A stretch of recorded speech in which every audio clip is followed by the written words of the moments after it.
सगळ्यांना छान वाटेल. मिस्टर व्यंकटेश आणि बाकी सगळेच त्यांचे फॅमिली मेंबर्स खूप उत्साहाने हा कार्यक्रम साजरा करतात आणि त्याचं खरंच कौतुक वाटतं. आणि आईबद्दलचं प्रेम जे व्यक्त होतं त्याच्यामुळे आनंद पण खूप होतो. तर मी आता जरा थोडक्यात सांगते. मंचावरील मान्यवर व्यक्ती माझ्यासमोर बसलेले या विद्यार्थ्यांचे मनापासून स्वागत करते. आणि सर्व गुरुजन, विद्यार्थी, त्यांचे पालक सगळ्यांनाच माझा नमस्कार. सतत गेल्या 10-15 वर्षापासून मी या कॉलेजची प्रगती आणि जवळून बघते आहे. ती प्रगती बघत असताना अतिशय आनंद होतो. तुम्हा विद्यार्थ्यांसाठी अनेक उपक्रम राबविण्यात येतात. त्यातील आजचा हा आगळा वेगळा कार्यक्रम. प्रत्येकाच्या जीवनात आईचे मानाचे स्थान असते. या आईचे ऋण जाहीरपणे मानण्याचा हा दिवस. तसेच वेगवेगळ्या क्षेत्रात यशस्वी झालेल्या व्यक्तींचा आपल्या आईसोबत बोलून आईचा सत्कार करण्यात येतो. त्याचं फार कौतुक वाटतं. अनेक महापुरुषांचे आत्मचरित्र आपण वाचले तर त्यांचे जीवन यशस्वी होण्यात त्यांच्या आईचा खूप मोठा मान असतो. म्हणजे मोठं जास्त आईची खूप कृपा असते की आई मुलांना छान वळण लावते, मोठं करते, शिक्षण देते. त्यामुळे आईच्या या शब्दातच इतकं प्रेम आणि कौतुक वाटतं की आईला शिरसाष्टांग नमस्कार. आणि त्याच्यात आपल्याला माहिती आहे की आईचा वाटा नेहमी सिंहाचा असतो. जिजाबाईंचा मोलाचा वाटा आपण विसरू शकत नाही. शिवाजी महाराजांना त्यांनी किती मोठं आणि किती पराक्रमी केलं आणि त्यांना आईबद्दल नेहमीच आदर वाटायचा. आजकाल विज्ञान कोणत्याही क्षेत्रात असो, प्रत्येकजण आईचे व वडिलांचे गुणगान गात असतात. आजच्या अतिशय जागृत पालक आहे आजचा. सगळ्या क्षेत्राची पारख ते सतत करीत असतात. आपल्या मुलांनाही ते योग्य मार्गदर्शन करतात. मला वाटतं मुलांसाठी यासाठी त्यांच्या आवडीचे क्षेत्र निवडावे. त्यात खूप अभ्यास, मेहनत करून अनुभव घ्यावा. यश मिळेलच नक्की 100%. मुलांची रुची व मेहनत करण्याची तयारी बघितली तर पालकसुद्धा मुलांना प्रोत्साहन देतात. त्या ठिकाणी अजून एक विनंती करावीशी वाटते की पुढील वर्षापासून आजच्यासारखा कार्यक्रमात बाहेरील पाहुण्यांसोबत आपल्या कॉलेजमध्ये शिकून पुढे आलेले मुलं, यशस्वी स्टुडंट, IAS, IPS किंवा देशाच्या प्रगतीमध्ये खास वाटा उचलण्यात आलेले विद्यार्थी त्यांना बोलवावे, त्यांचा सत्कार करावा व त्यांनीच त्या पुढच्या पिढीला मार्गदर्शन करावे.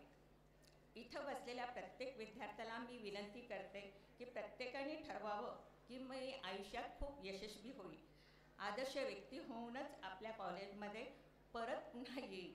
आजपासून मी त्यांच्यासाठी खूप मेहनत करीन. हीच माझ्या आईवडिलांच्या व माझ्या गुरुजनांना माझी भेट राहील. आपल्या सगळ्यांना पुढच्या आयुष्यासाठी खूप खूप शुभेच्छा व मनापासून आशीर्वाद. आणि मला इथे बोलायला मिळतंय. खूप खूप धन्यवाद. थँक्यू.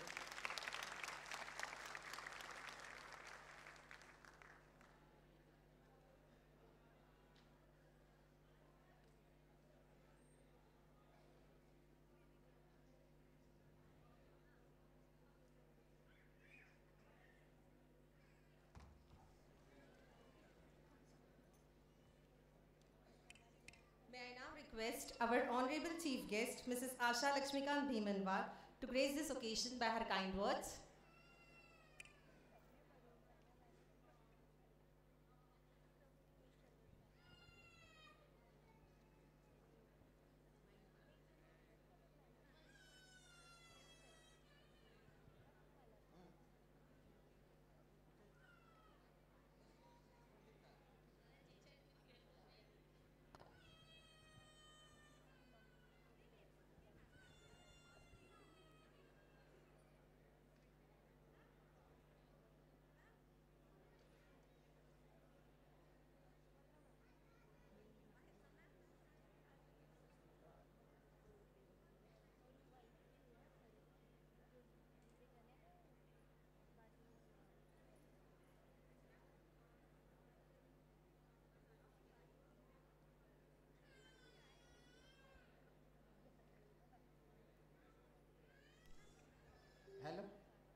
नमस्कार. आजच्या कार्यक्रमाचे अध्यक्ष व व्यासपीठावरील आदरणीय, सर्वप्रथम मी आलमुरी रत्नमाला इन्स्टिट्यूटचे आभार मानते.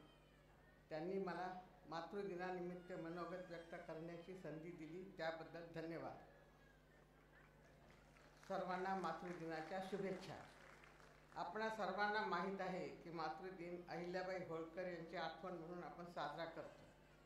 आई या शब्दाचा खरा अर्थ आ म्हणजे आत्मा आणि ई म्हणजे ईश्वर, या दोघांचा संगम म्हणजे आई.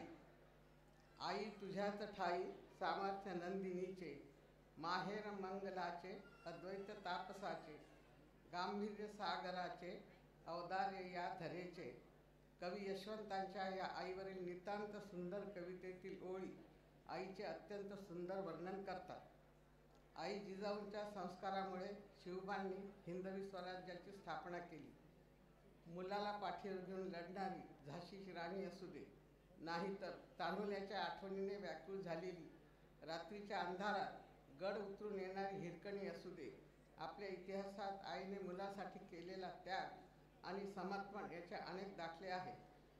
सध्याच्या धावपळीच्या युगात पुरुषांच्या बरोबरीने महिला काम करतात, संसाराचा भार आणि आर्थिक भार उचलतात.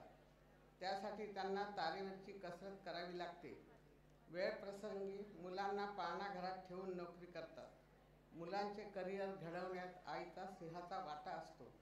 वेळ प्रसंगी कठोरपणे तर कधी प्रेमाने मायाचा हात फिरवीत समजावते. यातून तिचे अष्टपैलू व्यक्तिमत्व दिसते. आज बहुतांश घरात मुलगा वसून नोकरीनिमित्त घराबाहेर असतात. अशावेळी जोडीदार सोबत नसेल तर तिच्या गरजा समजून घेणे, तिचा आदर करणे, तिला वेळ देणे हे जसे मुलांचे कर्तव्य आहे, तसेच या जीवघेण्या स्पर्धेत मुलांच्या पाठीशी उभे राहून त्याला समजून घेणे हे आजच्या आईचे कर्तव्य आहे. आई आणि मुलांमधील संवाद कायम अबाधित राहायला हवा. हा सुवर्णमध्य साधता आला पाहिजे. ज्या दिवशी हे होईल तोच खरा मातृदिन. आपले दुःख विसरण्यासाठी सर्वात पॉवरफुल औषध म्हणजे आईला मारलेली मिठी. दुःखात पहिले शब्द बाहेर पडतात आई. म्हणूनच म्हटले आहे की स्वामी तिन्ही जगाचा आई विना भिकारी. आईची महती कितीही सांगितली तरी कमीच आहे. हृदयाच्या मखमली तिजोरीत जपून ठेवण्यासारखे दोन अनमोल रत्न म्हणजे आई ही दोन अक्षरे होत. सलाम त्या मातृत्वाला. शेवटी मला एवढेच सांगायचे आहे, घे जन्म तू फिरूनी, येईन मी ही पोटी, खोटी ठरवून देवा ही एक आस मोठी. धन्यवाद. इतके बोलून मी आपले 2 शब्द संपवतो.